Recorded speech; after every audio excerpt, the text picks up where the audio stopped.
మన ప్రీవియస్ క్లాస్లో machine learning సంబంధించిన వర్క్ ఫ్లో గురించి తెలుసుకున్నాం. అలానే మెషిన్ లెర్నింగ్ వర్క్ ఫ్లోలో ఫస్ట్ స్టెప్ ప్రాబ్లమ్ డెఫినేషన్ గురించి అయితే తెలుసుకున్నాం. బట్ ఈ రోజు మన వీడియో టాపిక్లో దాని తర్వాత సెకండ్ స్టెప్ గురించి తెలుసుకోబోతున్నాం, data collection. Machine learning work ఫ్లోలో డేటా కలెక్షన్లో ఉన్న స్టెప్స్ ఏంటో ఈ రోజు మన క్లాస్లో తెలుసుకుందాం. అయితే టాపిక్లోకి వెళ్లే ముందు మన Telugu channel beginner course 7th batch October 13వ తారీఖున అయితే స్టార్ట్ అవుతుందండి. టైమింగ్ సాయంత్రం 6:30 నుండి 7:30 వరకు. అలానే లెవెల్ 2 కోర్సు అక్టోబర్ 22వ తారీఖున స్టార్ట్ అవుతుంది. టైమింగ్ సాయంత్రం 7:30 నుండి 8:30 వరకు. ఎవరైనా ఇంట్రెస్టెడ్ ఉండి తెలుగు ఛానల్ ఆఫర్ చేసి కోర్సులో జాయిన్ అవుదాం అనుకుంటే స్క్రీన్ పై కనిపించే నెంబర్ కి వాట్సాప్ చేయండి. నమస్తే, నేను మీ కృష్ణ చైతన్య మండేలో, మీరు చూస్తున్నారు తెలుగు. సో ఫస్ట్ మన ఇవాళ తెలుసుకోబోయే టాపిక్ చూసినట్లయితే డేటా కలెక్షన్ అనమాట. డేటా కలెక్షన్ కన్నా ఫస్ట్ మనం ఏం నేర్చుకుంటాం అంటే ప్రాబ్లమ్ డెఫినేషన్ గురించి తెలుసుకున్నాం. మెషిన్ లెర్నింగ్ వర్క్ ఫ్లోలో ఒక machine learning engineer machine learning project మీద డీల్ చేసేటప్పుడు ఫస్ట్ అతను ఏ ప్రాజెక్ట్ మీద వర్క్ చేస్తున్నాడు అనే దాని గురించి మొత్తం ప్రాబ్లం డెఫినేషన్ మీద ఆధారపడి ఉంటుంది. అదంతా ఒక క్లారిటీ వచ్చిన తర్వాత నెక్స్ట్ స్టెప్ ఏంటంటే డేటా కలెక్షన్. మన తెలుగు ఛానల్ యూట్యూబ్లో ఆఫర్ చేస్తున్న ఉచిత కోర్స్ ఏదైతే ఉందో స్టార్టింగ్ నుంచి చెప్పాను, ఆర్టిఫిషియల్ ఇంటెలిజెన్స్లో చాలా ముఖ్యమైనది డేటా లేనిదే అసలు అనేది ఉండదు. సో అలాంటిదే నెక్స్ట్ స్టెప్లో వచ్చేసి మనకి డేటా కలెక్షన్ అనమాట. సో ఈ డేటాని ఎలా కలెక్ట్ చేస్తాం, ఒక ప్రాజెక్ట్ సంబంధించి డేటాని ఎలా కలెక్ట్ చేస్తాం, ఆ స్టెప్స్ అనేది ఈ సెకండ్ స్టెప్లో ఫాలో అవుతాం. ఇప్పుడు మనం డేటా కలెక్షన్ యొక్క డెఫినేషన్, ఇంగ్లీష్ డెఫినేషన్ అయితే ఒకసారి చూద్దామండి. Data collection is a foundational step in the machine learning work flow that involves gathering the necessary data from various sources, ensuring its relevance, quality and adequacy. This step sets the stage for subsequent processes like data pre-processing, model training and evaluation. First వచ్చి identify data sources. మనం ఒక project ని select చేసుకున్న తర్వాత data collection కోసం first మనం ఏం చేస్తామంటే మనకి ఎగ్జిస్టింగ్ ఉన్న డేటా సోర్సెస్ గురించి తెలుసుకుంటాం అనమాట. మరి డేటా సోర్సెస్ ఎలా ఉంటాయి? First internal databases. Data source internal డేటాబేస్లు ఎలా ఉంటాయంటే, ఉదాహరణకు ఒక కంపెనీ ఉందనుకుంటాం, ఆ కంపెనీలో ఇంటర్నల్గా ఏమేమి సోర్సెస్ ఉంటాయి, వాళ్ళకి సంబంధించిన సేల్స్ ఇన్ఫర్మేషన్ అయి ఉండొచ్చు, అలానే ఆ కంపెనీలో జరిగిన కస్టమర్ ట్రాన్సాక్షన్ అయి ఉండొచ్చు.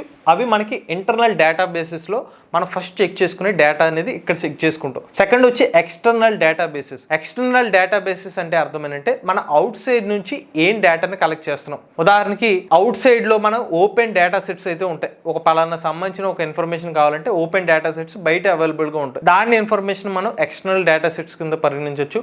అలానే అవుట్ సైడ్ నుంచి ఏపీఐస్ ద్వారా ఆ పర్టికులర్ ఏపీఐస్ని ఇంటిగ్రేట్ చేసినప్పుడు బయట నుంచి వచ్చే ఇన్ఫర్మేషన్ ఏదైనా మనం సేకరిస్తుంటే దాన్ని కూడా మన ఎక్స్టర్నల్ డేటాబేసెస్ ఇన్ఫర్మేషన్ ద్వారా మనం కలెక్ట్ చేస్తాం. దాని తర్వాత మనకు ఉన్న మరొక సోర్స్ వెబ్ స్క్రాపింగ్. అంటే మనకి ఏదైనా ఆ కంపెనీ ఆర్గనైజేషన్కి ఏదైనా ఒక వెబ్సైట్ ఉంటే ఆ వెబ్సైట్ ద్వారా ఏదైనా ఇన్ఫర్మేషన్ వస్తే ఆ డేటాను మనం వెబ్ స్క్రాపింగ్ ద్వారా ఆ పర్టికులర్ డేటాను అయితే కలెక్ట్ చేస్తాం. ఇక చివరిగా మరొక ఆప్షన్ ఏంటంటే సర్వేస్ మరియు క్వశ్చనర్స్. సో ఏదైనా మన కంపెనీ ఏదైతే ఉందో పలానా ప్రాజెక్ట్ వర్క్ చేసేవాళ్ళు ఆ ప్రాజెక్ట్ కోసం ఏమైనా క్వశ్చన్స్ లాంటివి, సర్వేస్ లాంటివి ఆన్లైన్లో పెట్టి లేదా క్వశ్చన్స్ అడిగి దాని ద్వారా ఎవరైతే ఆన్లైన్లో కస్టమర్స్ ఏదైనా ఇన్ఫర్మేషన్ ఫిల్ చేస్తే దాని నుంచి వచ్చిన డేటాను కూడా ఇలా కలెక్ట్ చేస్తాం. ఇది ఫస్ట్ ఇనీషియల్గా ఐడెంటిఫై డేటా సోర్సెస్ లో ఈ 4 స్టెప్స్ అనేది ఫాలో అవుతారు అనమాట. ఏదైనా ఒక ప్రాజెక్ట్ లో డేటాని కలెక్ట్ చేసే ప్రాసెస్ అనమాట. దాని తర్వాత చెక్ చేసుకునే ప్రాసెస్ ఏంటంటే డేటా రిలవెన్సీ. ఈ ఓవరాల్ కి 4 స్టెప్స్ అయిపోయిన తర్వాత మనకి కావాల్సిన డేటా వచ్చింది. ఆ డేటాలో ఎంత రిలవెంట్ డేటా ఉంది. సో వచ్చిన డేటాని అంతా మనం యూజ్ చేయం కదా, మనం అక్కడ చూసుకుంటాం అనమాట. ఈ డేటాని యూజ్ చేయొచ్చా లేకపోతే ఈ డేటాని యూజ్ చేయకూడదా, అది మనం చెక్ చేసుకునే నెక్స్ట్ స్టెప్ డేటా రిలవెంట్గా ఉందా లేదా. ఎప్పుడైతే మన డేటా రిలవెంట్గా లేదో అప్పుడు మన మోడల్ ఏదైతే ఉంటుందో, మెషిన్ లెర్నింగ్తో మనం డెవలప్ చేసే మోడల్ ఏదైతే ఉందో అది యాక్యురేట్గా ప్రిడిక్షన్స్ చేయలేదన్నమాట. సో అది చాలా ముఖ్యమైన స్టెప్ ఇది. సో దాని తర్వాత చెక్ చేసుకునే స్టెప్ ఏంటంటే డేటా క్వాంటిటీ. ఇక్కడ చాలా లాజికల్ పాయింట్ ఏంటంటే డేటా ఎప్పుడైతే పెరుగుతుందో ఆబ్వియస్గా మన ఏ మోడల్ అనేది ప్రిడిక్షన్స్ బాగా చేయగలుగుతుంది. కాకపోతే ఇక్కడ ఒక సమస్య కూడా ఉంటుంది. ఎప్పుడైతే డేటా యొక్క క్వాంటిటీని పెంచుతున్నామో మన కంప్యూటర్ రీసోర్సెస్ అనేవి ఎక్కువ అవసరం అవుతాయి. 2 రకాల ఛాలెంజెస్ మనకు ఉన్నాయి. ఒకటి, నేను తక్కువ డేటా యూజ్ చేస్తాను, నాకు తక్కువ డేటా సరిపోతుంది అనుకుంటే మనకేమవుతుంది, ఆ పర్టికులర్ మోడల్ ప్రిడిక్షన్స్ లో ప్రాబ్లం వచ్చే అవకాశం ఉంటుంది. But at the same time ఒకవేళ మనం ఎక్కువ డేటా యూజ్ చేస్తే మన కంప్యూటర్ రీసోర్సెస్ ఎక్కువ అవసరం అవుతాయి. అలా చూసుకుంటే కొంచెం కాస్ట్ ఎక్కువ పెరిగే అవకాశం ఉంటుంది. ఈ 2 కూడా మనం చెక్ చేసుకోవాల్సింది ఈ 3 స్టెప్లు. ఆ తర్వాత మనం చెక్ చేసుకోవాల్సిన 4వ స్టెప్ ఏంటంటే డేటా క్వాలిటీ. ఓకే, క్వాంటిటీ అయిపోయిన తర్వాత క్వాలిటీ ఎలా చెక్ చేసుకుంటాం అంటే దానికి మళ్ళీ క్వాలిటీకి 4 స్టెప్స్ ఉంటాయి. దీంట్లో మనం ఫస్ట్ యాక్యురేట్. సో మనకు వచ్చిన డేటా ఏదైతే ఉందో అది యాక్యురేట్ గా ఉందా లేదా అనేది ఇక్కడ చెక్ చేసుకుంటాం. ఒకవేళ మనకు వచ్చిన డేటా ఇన్కంప్లీట్ గా ఉందా లేదా, ఒకవేళ ఫుల్ గానే ఉందా, అది మళ్ళీ మనం చెక్ చేసుకోవాలి. ఎందుకంటే క్వాలిటీ అనేది ఈ పర్టికులర్ 4 పాయింట్స్ మీద డిపెండ్ అయి ఉంటుంది. నెక్స్ట్ 3వది కన్సిస్టెంట్. వచ్చిన డేటా కరెక్ట్గా కన్సిస్టెంట్గా వస్తుందా లేకపోతే ఏమైనా మిస్ అవుతుందా, అది 3వ పాయింట్లో చెక్ చేస్తాం. డిఫరెంట్ సోర్సెస్ వచ్చిన ఇన్ఫర్మేషన్ సరిగ్గా టాలీ అవుతుందా లేదా అనేది కూడా మనకి కన్సిస్టెన్సీ దగ్గర చెక్ చేసుకుంటాం. ఈ చివరిగా టైమ్లీ, వచ్చిన డేటా ఏదైతే ఉందో మనకి అప్ టు డేట్ డేటా ఉందా లేదా అనేది ఇక్కడ 4వ పాయింట్లో చెక్ చేసుకుంటాం. ఇక చివరిగా 5వ స్టెప్ ఏంటంటే డేటా ఫార్మాట్స్. ఇదంతా అయిపోయిన తర్వాత, ఈ పర్టికులర్ 4 స్టెప్స్ అయిపోయిన తర్వాత మనకి డేటా గురించి ఏదైతే ఉన్నాయో మన సోర్సెస్ అన్ని ఒక అవగాహన వస్తుంది. దాని తర్వాత ఏం చేస్తాం అంటే డేటా ఫార్మాట్స్ లో అసలు ఈ పర్టికులర్ డేటాని మనం ఎలా ఫామ్ చేసుకోవాలి, వచ్చిన డేటాని టేబుల్ ఫార్మాట్ లో పెట్టుకోవాలా, లేకపోతే కొన్ని డేటాస్ వచ్చింది, కొన్ని ఏమో లేబుల్ డేటా ఉంది, కొన్ని అన్లేబుల్ డేటా ఉంది. మరి ఆ లేబుల్ డేటాని ఎలా మళ్ళీ సరిగ్గా సెట్ చేసుకోవాలి, అన్లేబుల్ డేటాని మళ్ళీ దాని నుంచి ఏమన్నా కొన్ని మార్పులు చేసి లేబుల్ డేటాగా మార్చుకునే అవకాశం ఉందా. ఇలాగ డిఫరెంట్స్ ఆఫ్ ఫార్మాట్స్ ఉన్న డేటాని ఫైనల్ అవుట్పుట్ లో ఎటువంటి ఫార్మాట్ లో ఉంటే కరెక్ట్ గా ఉంటుంది అనేది మనం డేటా ఫార్మాట్ దగ్గర చెక్ చేసుకుంటాం అనమాట. సో ఇది మనకి డేటా కలెక్షన్ లో జరిగే ప్రాసెస్. ఇప్పుడు దాకా మనం తెలుసుకున్న విషయాన్ని ఒక జనరల్ ఎగ్జాంపుల్ తో మనం అర్థం చేసుకుందాం. సో ఉదాహరణకి మెషిన్ లెర్నింగ్ వర్క్ ఫ్లోలో మనకి డేటా కలెక్షన్ కోసం ఒక ఎగ్జాంపుల్ కింద ఏం తీసుకుందాం అంటే, ఒక టెలికాం ఆపరేషన్ సంస్థ ఉంది. ఈ టెలికాం సంస్థ వాళ్ళు ఏం ఇన్ఫర్మేషన్ తెలుసుకుందాం అనుకుంటున్నారంటే, వాళ్ళ కస్టమర్స్కి వాళ్ళ సర్వీస్ నచ్చుతుందా నచ్చట్లేదా అని తెలుసుకుందాం అనుకుంటున్నారు. సో అప్పుడు వీళ్ళు స్టార్టింగ్ ఏం చేస్తారు, identify data sources. So first వీళ్ళు ఐడెంటిఫై డేటా సోర్సెస్లో ఇంటర్నల్ డేటాబేసెస్లో ఇన్ఫర్మేషన్ ఏముంటుంది, కస్టమర్స్ యొక్క ఇన్ఫర్మేషన్ ఉంటుంది. సో ఇంటర్నల్ డేటాబేస్లో ఫస్ట్ వీళ్ళు చేసేది కస్టమర్స్ యొక్క ఇన్ఫర్మేషన్ అంతా వాళ్ళు సేకరిస్తారు ఇంటర్నల్ డేటాబేసెస్లో. కస్టమర్ యొక్క కాల్ రికార్డ్స్ని చెక్ చేస్తారు, అలాగే కస్టమర్ ఫీడ్బ్యాక్ ఏదైతే ఉంటుందో అదంతా కూడా ఇంటర్నల్ డేటాబేసెస్లో ఇక్కడ చెక్ చేసుకునే ఇన్ఫర్మేషన్. దాని తర్వాత external databases. So external databases ఏంటంటే థర్డ్ పార్టీని యూజ్ చేసుకుని వీళ్ళు ఎక్స్టర్నల్గా డెమోగ్రాఫిక్స్ అంటే వాళ్ళు ఏ ఏరియాస్లో ఉన్నారో ఆ సమాచారం అనేది ఎక్స్టర్నల్ డేటాబేసెస్లో ఉంటుందన్నమాట. ఇక 3వ స్టెప్ చూసుకున్నట్లయితే వెబ్ స్క్రాపింగ్ ఉంది. బట్ ఇక్కడ పర్టికులర్గా మనం తీసుకున్న ఆ ఎగ్జాంపుల్కి యాక్చువల్గా వెబ్ స్క్రాపింగ్ అనే పాయింట్ అనేది ఉండదు. మన యాక్చువల్గా 4 ప్రొసీజర్లు ఖచ్చితంగా 3వది ఉండాలి. సో 3వది ఉంటుందా లేదా అనేది మనం తీసుకున్న ప్రాజెక్ట్ మీద ఉంటుంది. జనరల్గా 4 ప్రాసెస్, బట్ మనం ఇప్పుడు తీసుకున్న ఎగ్జాంపుల్కి అయితే వెబ్ స్క్రాపింగ్ అనేది ఉండదన్నమాట. సో కస్టమర్ ఎక్విజిషన్ కాబట్టి సో ఈ 2 స్టెప్స్ అయిన తర్వాత ఫైనల్గా సర్వే అండ్ క్వశ్చన్స్కి వెళ్తారు.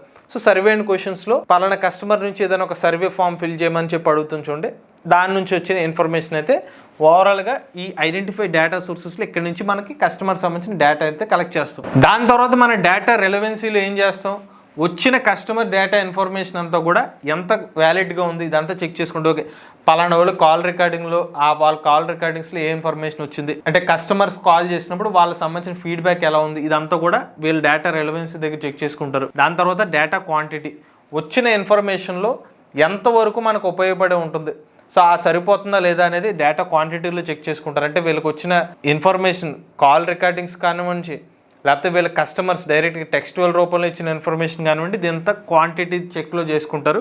దాని తర్వాత డేటా క్వాలిటీ. సో డేటా క్వాలిటీలో ఏం చేసుకుంటారు, యాక్యురేట్గా వచ్చిందా లేదా, వచ్చిన కస్టమర్ రికార్డ్ సంబంధించిన ఇన్ఫర్మేషన్, వాళ్ళ దగ్గర ఉన్న కస్టమర్ డేటాలో ఎంత యాక్యురేట్ ఇన్ఫర్మేషన్ ఉంది, అలానే ఇచ్చిన ఇన్ఫర్మేషన్లో కంప్లీట్ ఇన్ఫర్మేషన్ ఉందా, కన్సిస్టెన్సీగా డిఫరెంట్ సోర్సెస్ నుంచి వచ్చిన ఇన్ఫర్మేషన్కి టాలీ అవుతుందా.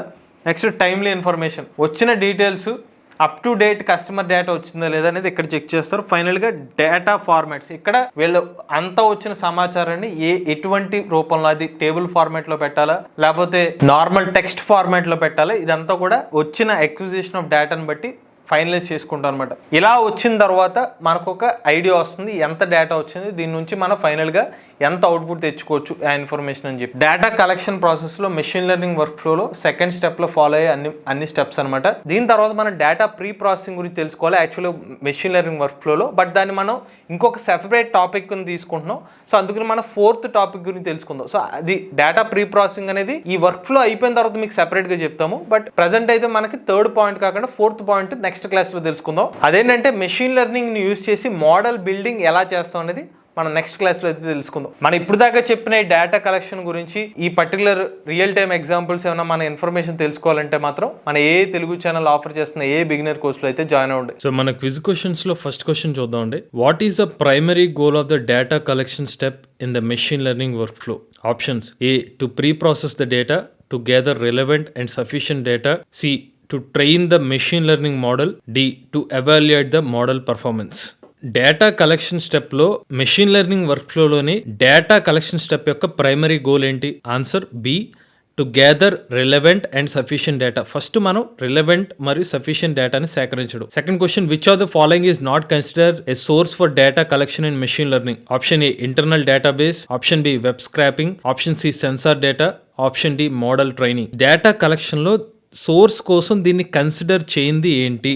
Option D model training. Model training అనేది నెక్స్ట్ వచ్చే స్టెప్. ప్రీవియస్గా మనం ఇందాక చెప్పినట్టుగా మనకి ఇంటర్నల్ డేటాబేస్ కానీ వెబ్ స్క్రాపింగ్ కానీ లేకపోతే మన సెన్సార్ డేటా ఇవన్నీ కూడా ఇనీషియల్గా వచ్చే మనం కన్సిడర్ చేసే డేటా తీసుకునేది అనమాట. దాని తర్వాత వచ్చేది model training. Next question, what type of data is collected from an organisation's own systems such as sales records? Option A external databases, option B web scraping data, option C internal databases, option D survey data. ఒక organisation యొక్క own system నుంచి example గా sales record నే తీసుకుంటే అలా collect చేసిన data ఏ data కిందకు వస్తుంది? Option C internal databases. Organisation own system లో ఉన్న ఇన్ఫర్మేషన్ ని ఇంటర్నల్ డేటాబేస్ అంటారు. Fourth question, which term refers to the data collected from third party providers or public data sets? Option A external databases, option B internal databases, C web scraping data, option D survey data. Third party providers లేదా public data sets ద్వారా మనం collect చేసే డేటాని ఏమంటారు? Option A external databases. External గా మనం collect చేసే databases లోకే థర్డ్ పార్టీ ప్రొవైడర్స్ లేదా పబ్లిక్ డేటా సెట్స్ అనేవి వస్తాయి అనమాట. Fifth question, how does data quantity influence machine learning model training? Option A more data always guarantees perfect model accuracy, option be more data can help capture complex patterns but may require more computational resources, option C less data speeds up model training without affecting performance, option D data quantity has no impact on model training. Machine learning model training లో data training ఎలా influence చేస్తుంది? Option be more data can help capture complex patterns but may require more competitional resources. So మనం ఏదైనా ఎక్కువ డేటాను తీసుకోవడం వల్ల మనకి డేటా క్యాప్చర్ చేసుకుంటే ఎక్కువ యాక్యురసీ వస్తుంది, కాకపోతే కంప్యూటేషనల్ రీసెర్చ్ అనేవి ఎక్కువ అవసరం అవుతుంది అనమాట. మీకు అనవచ్చు ఏ కూడా కరెక్ట్ గానే ఉంది కదా అని, బట్ ఇక్కడ పాయింట్ ఏంటంటే more data always guarantees perfect model accuracy. Perfect model accuracy ఉంటుంది కానీ కంప్యూటేషనల్ రీసోర్సెస్ కూడా ఎక్కువ రీసోర్స్ అవుతాయి. అది ఒక సమస్య అనమాట. సో అది యాడ్ చేయలేదు కాబట్టి మనం ఆప్షన్ బిని సెలెక్ట్ చేసుకుంటున్నాం. ఒకవేళ ఇన్ కేసు ఈ ఆప్షన్ లేదనుకోండి, ఇది మనం సెలెక్ట్ చేసుకున్నా అది కరెక్ట్ అవుతుంది అనమాట. లేటెస్ట్ చేయడానికి కోసం ఏ తెలుగు ఛానల్ సబ్స్క్రైబ్ చేసుకోండి. But if I lay down and